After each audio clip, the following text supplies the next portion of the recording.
Você está prestes a entrar em um espaço limiar e insólito, um lugar entre a fronteira da luz e da escuridão. Um mundo singular onde a realidade que conhecemos se entrelaça com o sobrenatural, fazendo lendas assustadoras ganharem vida. Prepare-se para presenciar histórias incríveis, relatos e contos extraordinários que vão fazer você questionar tudo o que conhece em mais um vídeo, aqui na Legião da Noite.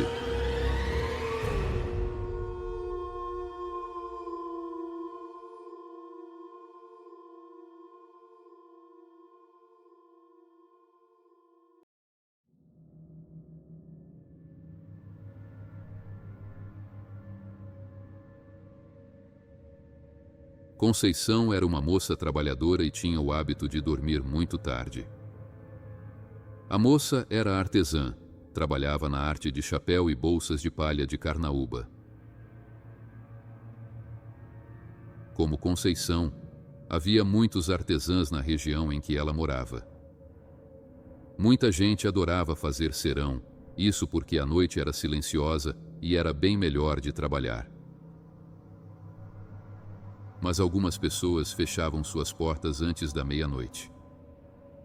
Corria na região a fama de um cavalo fantasma. O mesmo já tinha aparecido a muita gente. E Conceição já tinha sido avisada desse cavalo, mas como muitos, não acreditava nem um pouco naquelas histórias. Um dia, Conceição combinou de fazer cerão com mais 2 companheiras. Isso era típico quando havia grandes encomendas de bolsas. Pois bem, às 8h, 3 companheiras de Conceição chegaram à sua casa, que ficava bem na beira da estrada. Conversa vem e conversa vai. Começaram a trabalhar e o tempo foi passando sem que as 4 moças percebessem. Esqueceram da hora e, principalmente, da porta que estava aberta. O relógio da sala de Conceição bateu 12 badaladas. Foi nesse momento que uma delas se deu conta de que a porta estava aberta. A moça parou de trabalhar e se dirigiu à porta, mas ao chegar próximo à porta, teve uma grande surpresa. Um animal grande, mais alto que um cavalo, estava olhando para dentro da casa de Conceição. A moça deu um grande grito, assustando as amigas, que correram para a porta. O cavalo parecia um monstro de olhos de fogo. Conceição era a mais corajosa, fechou a porta, mas não saía do lugar. O cavalo fantasma começou a pisar com força em cima da calçada da casa de Conceição. As moças começaram a rezar, só pensaram nisso, pois sabiam que não adiantava gritar. As pisadas do cavalo eram tão fortes que estremecia o chão da sala onde as moças estavam. Ele relinchava alto e feio. As moças continuavam encolhidas no pé da porta. Mas Conceição era curiosa e olhou pela brecha da janela. O que a moça viu foi assustador. Havia em sua calçada um monstro em forma de cavalo. Ele foi descendo a calçada e a moça pode ver que seus olhos eram enormes e vermelhos como fogo. O cachorro de Conceição latia muito e chamou a atenção de outros cachorros, que logo começaram a latir alto. O cavalo disparou na estrada e os cachorros latiam à sua volta.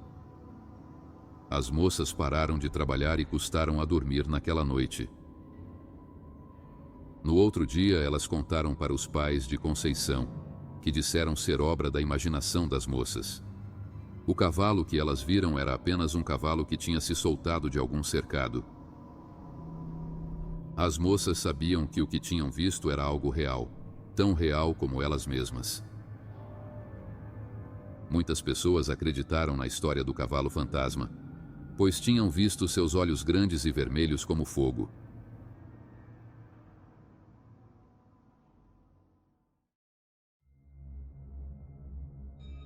Aquela noite estava escura, céu nublado e o caminho para casa era estreito. por mata fechada e sem iluminação. Entre a cidade e o sítio não havia nenhuma moradia. Estava acostumado a andar por ali, mas naquela noite estava incomodado. 1 hora antes, estava numa reunião de amigos que contavam histórias de uma assombração que vinha atormentando moradores da cidade vizinha. Não acreditava nas histórias. Não tinha superstição nenhuma e só acreditava e temia os vivos. Segundo as histórias, a assombração era de um jovem que foi encontrado morto por sufocamento e que teve os olhos retirados. Alguns chegavam a dizer que o fantasma tentava arrancar seus olhos. Seguia meu caminho e tentava não pensar naquilo. A noite era calma, mas uma leve brisa de repente passou por mim. Senti o arrepio subir pela nuca, mas continuei sem vacilar. Um folhear na mata logo à minha frente me fez estremecer. Parei. Não via nada na escuridão. Não é nada, pensei. Segui. Mais um folhear e algo atravessou o meu caminho. Parecia um vulto passando na minha frente. De repente, algo resvala em minhas costas. Apavorado, saí em disparada. Não tinha coragem de olhar para trás. Algo me perseguia, silencioso. Alguma coisa atravessou o caminho e me fez parar. Sentia a presença de alguma coisa. Tomando coragem, me virei. Foi quando o encarei, um rosto pálido embaixo de capuz. Somente 2 buracos escuros no lugar dos olhos. Saí de novo em disparada. Cansado, diminuía o ritmo quando algo gelado tocou em minha nuca. Tirei forças não sei da onde e fui mais rápido que pude. Ele vai me pegar, pensei. Então, no fim do caminho, o vulto passou por mim e desapareceu. No portão do sítio, o vi. Estava me esperando na escada da varanda, bem na entrada de casa. E agora, pensei. O coração parecia que ia pular do peito. A luz fraca da varanda deixava aquela sombra ainda mais apavorante. Então ouvi. O que foi, rapaz? Vai ficar aí parado? Vem correndo feito louco e agora fica aí? Parece que viu um fantasma. Era meu pai. Parado ali. Nunca foi tão bom ouvi-lo. Aquela noite não dormi. As luzes do quarto ficaram acesas toda a noite. Aquele caminho? Só durante o dia e com meu cachorro.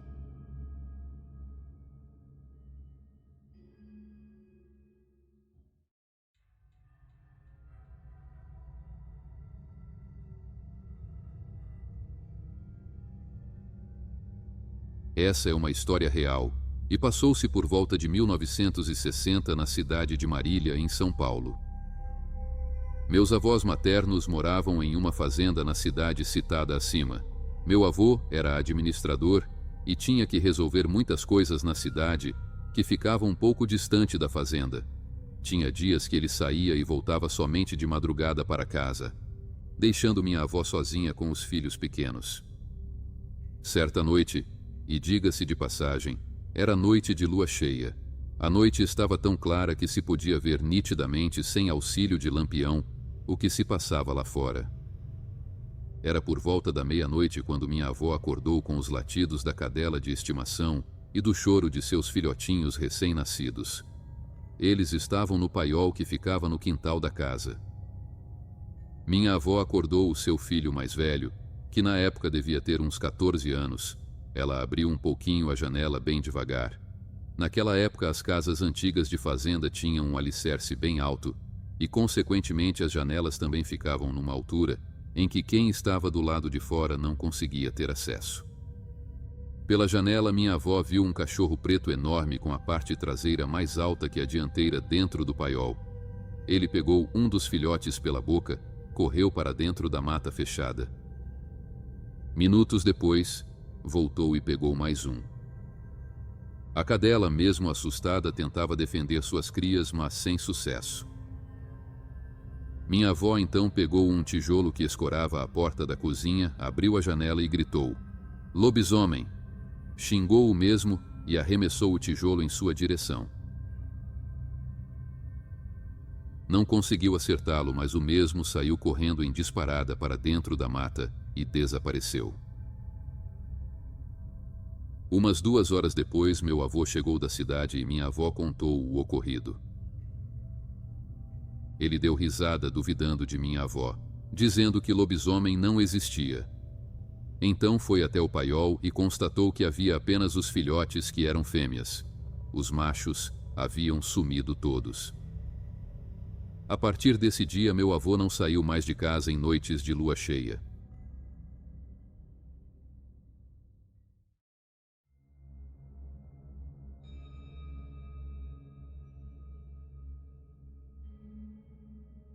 Este fato aconteceu por volta do ano de 1995.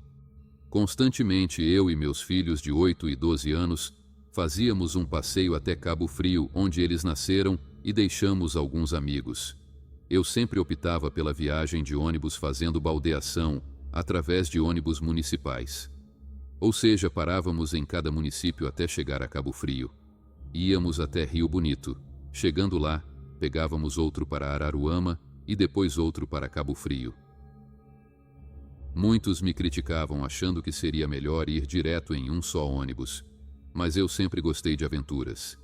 E sempre incentivei meus filhos a viverem aventuras sempre que pudessem. E como eram crianças, eles adoravam as coisas que viam e que aconteciam durante o trajeto. Depois, era motivo de conversas entre nós mesmos ou entre seus amigos. E sempre ficávamos lá o máximo de tempo possível e, junto com os filhos de amigos, eles se divertiam bastante. Mas naquele dia saímos de Cabo Frio muito tarde e resolvi pegar uma condução direta até Niterói, de onde voltaríamos para nosso bairro, que era no Alcântara. A viagem transcorria normalmente. Na verdade, estava mais animada que o normal, em um ônibus de viagem. Pois nestes casos, as pessoas não fazem nenhuma algazarra, preferindo o silêncio. Mas não foi o caso desta viagem. Curiosamente, o motorista vinha contando histórias e todos davam palpites. Parecia que todos se conheciam. O motorista começou a contar uma história que ouviu várias vezes pessoas contando. Que durante as viagens para a região dos lagos, quando o ônibus passava em um trecho da estrada na altura da Clínica Égua em Tanguá, que é uma clínica de tratamento mental, o contador de histórias dizia que ali naquele local, uma mulher vestida de noiva sofreu um acidente e faleceu. Só que depois de um tempo do ocorrido, várias pessoas disseram ter visto a noiva andando no meio da estrada, provocando acidentes, e enquanto o homem narrava a história, ele freou bruscamente e todos nós que estávamos no interior do ônibus vimos exatamente a mulher vestida de branco como ele falava na história, e não conseguiu parar o veículo, atropelando aquela mulher. Todos corremos para a lateral do ônibus com a intenção de ver o corpo, mas a estrada estava vazia, não havia corpo, ou seja, a menos que tenhamos sido todos hipnotizados ao mesmo tempo, tipo hipnotismo coletivo, ou aquilo era um fantasma. O fantasma da noiva que morreu ali. Até o dia de hoje, eu e meus filhos sempre somos testemunhas um do outro. No mesmo momento, perguntamos a todos se tinham visto a mesma coisa e todos confirmaram.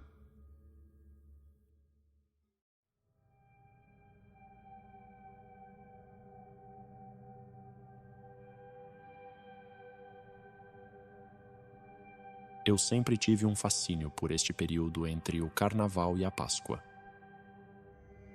Aqui na cidade grande pouca gente se importa. Mas em cidades do interior é dada muita importância a esse período de Quaresma pelo significado religioso.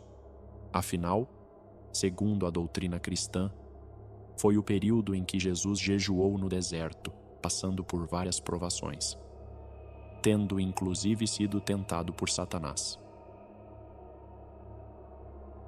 No folclore, isso se desdobra pela crença de que forças malignas se manifestam com muita intensidade, sendo muito comuns experiências sobrenaturais como visões de criaturas como lobisomens, mulas sem cabeça, aparições e encontros com o próprio demônio. Minha família é do interior. Meu pai cresceu numa cidade de não mais que 300 pessoas, onde eu passava a maior parte das minhas férias durante a minha infância, sendo maravilhado e assustado com as histórias que o povo contava. O costume reza que as pessoas devem se abster de todo tipo de pecado na Quaresma, sob pena de sofrer males ou serem perseguidos por algum tipo de entidade sobrenatural. Nesta linha seguiam muitos relatos, sendo um das que mais me marcaram o de um senhor que disse ter visto um touro preto na frente da igreja matriz. Dizia ele que o dito cujo tinha 6 pares de chifres, a metade debaixo do corpo coberta de escamas, cascos e olhos vermelhos em brasa, e que gritava com uma voz medonha chamando pelo nome alguns moradores conhecidos por cometer maldades e imoralidades. O que mais me intrigou foi ver que muita gente confirmava o tal relato, às vezes acrescentando detalhes ainda mais medonhos. Passaram-se muitos anos desde então. Me formei, constituí família e passei a ser bastante cético em relação ao sobrenatural. Tenho a tendência de ver tudo sob um prisma demasiadamente racional. Mas há 2 anos, passei por uma experiência que pôs minhas certezas em xeque a respeito do que pode ser considerado loucura ou realmente sobrenatural. Fiquei abalado por muito tempo e tive receio de contar esta história até mesmo para minha esposa, que ficou num misto entre descrença e medo, como a maioria dos amigos para quem contei os fatos. Eu resisti muito antes de escrever isso, pois enquanto o faço, as imagens voltam vívidas à minha memória, perturbando profundamente meu espírito. Mas, enfim, sinto que devo fazê-lo.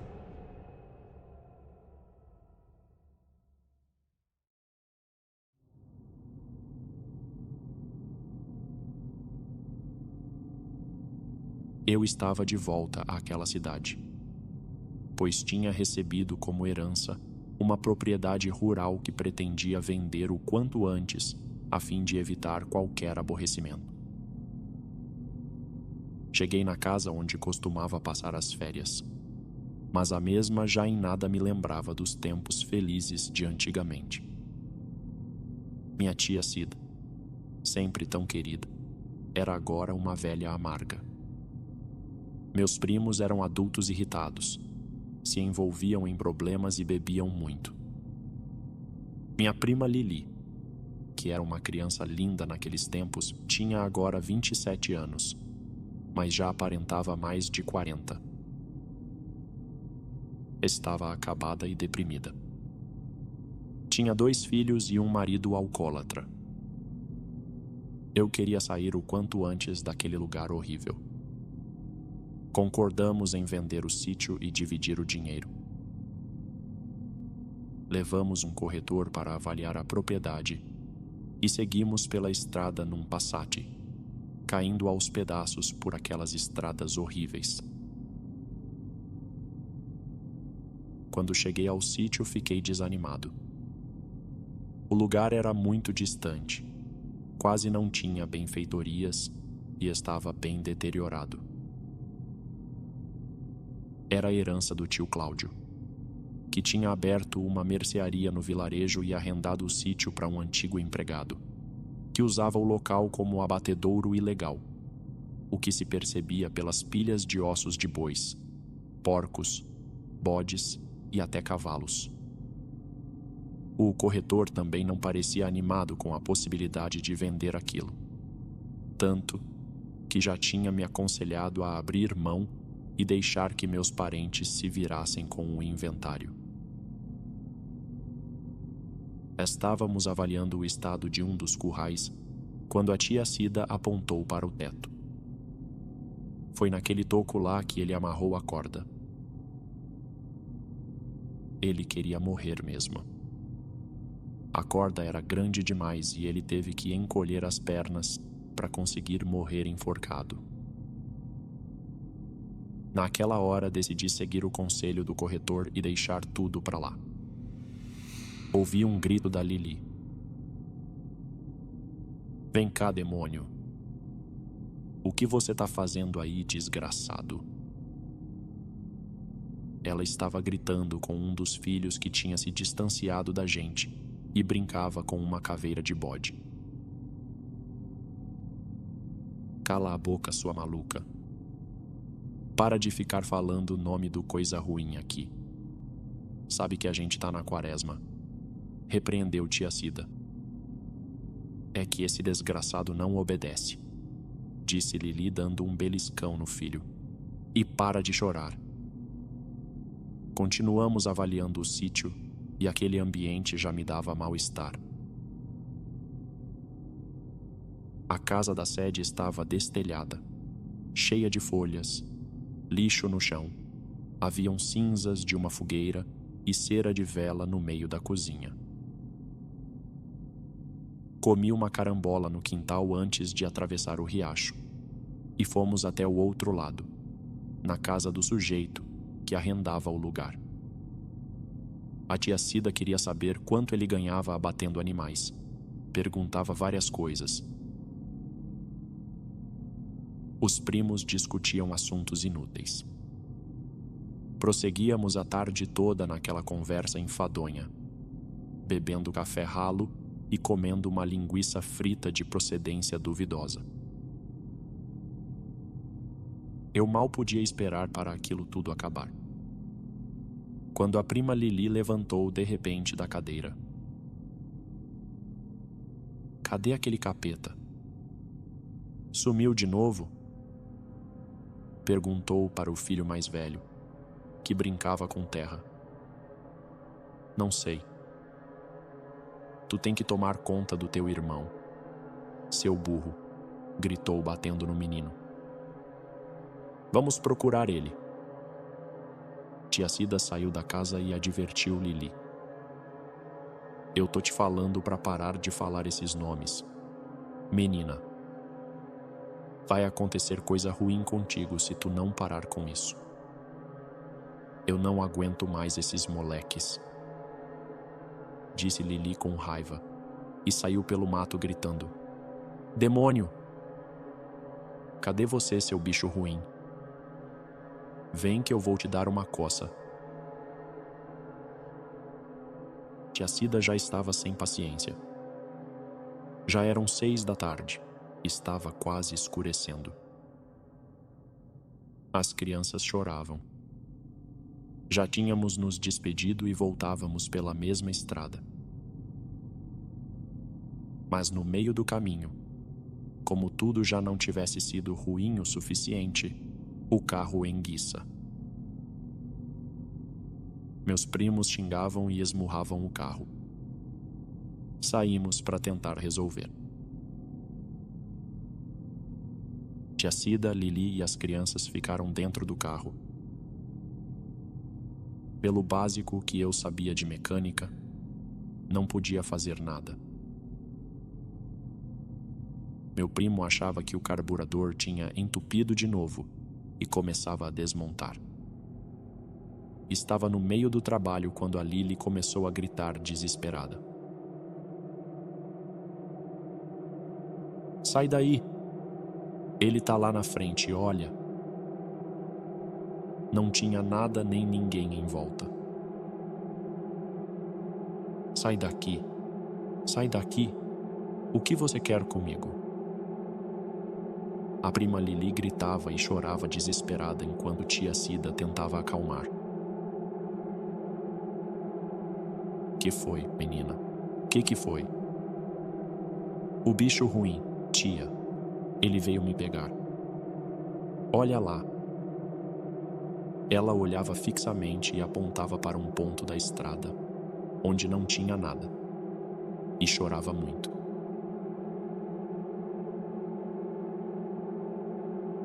Comecei a ficar assustado. O corretor só olhava de longe. Já estava pálido. A tia Cida pegou um terço e começou a rezar alto.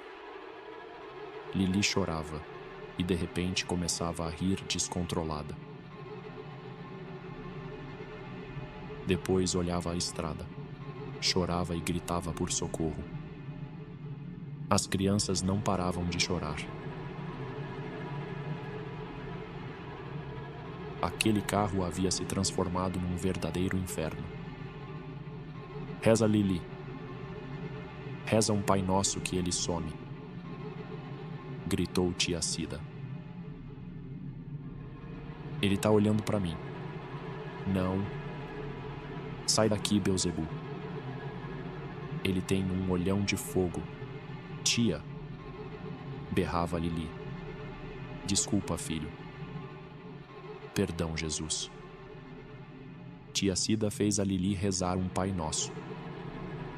Ela começou a se acalmar rezando entre soluços, deitada no colo da tia. De vez em quando, ela dava uma gargalhada só para depois voltar a chorar baixinho. Tentei me concentrar no defeito do carro. Não tinha nada errado com o carburador. Meu primo montou de novo, e o carro simplesmente ligou quando girei a chave. Seguimos nosso caminho enquanto Lili continuava chorando baixo, e de vez em quando dava uma gargalhada. Tentávamos apenas ignorar aquilo.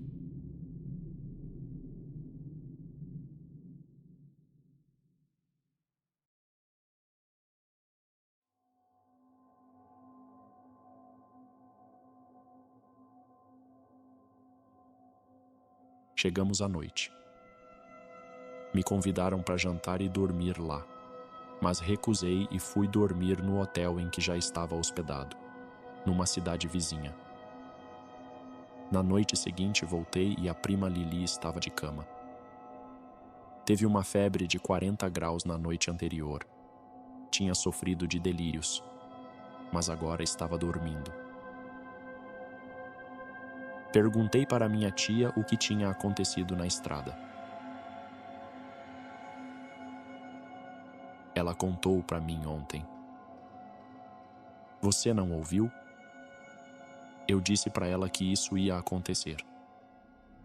Ela chamou o nome do coisa ruim e aquilo apareceu para ela no meio da estrada. Ela disse que o bicho ficou parado, só olhando para ela e com cara de riso. Disse que ele era vermelho com pele de cobra. Andava igual um corcunda.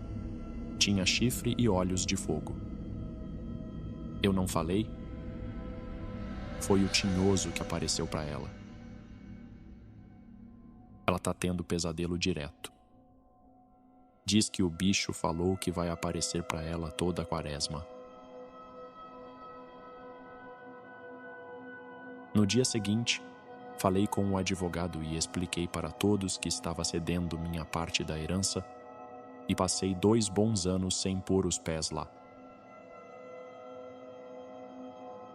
Acabei me convencendo que Lili apenas havia tido uma alucinação sugerida pela tia, além da cultura e crenças locais, que favoreceram tal fenômeno. O processo do inventário ainda caminha a passos lentos. Há alguns dias, tive que voltar para aquela cidade e assinar alguns documentos. Soube que a prima Lili ainda estava muito mal. Sofria ataques de pânico, tomava tranquilizantes, antidepressivos e precisava ser vigiada, pois se desconfiava que quisesse cometer suicídio. Coitada da Lili. Lembro-me dela na minha infância. Era uma menina tão bonita, tão alegre, e hoje, principalmente nessa época de quaresma, é atormentada por crises e alucinações. Durante a noite, nem ao menos se atreve a olhar para fora de sua casa durante a noite, porque sabe que sempre estará sendo observada pelos olhos de fogo.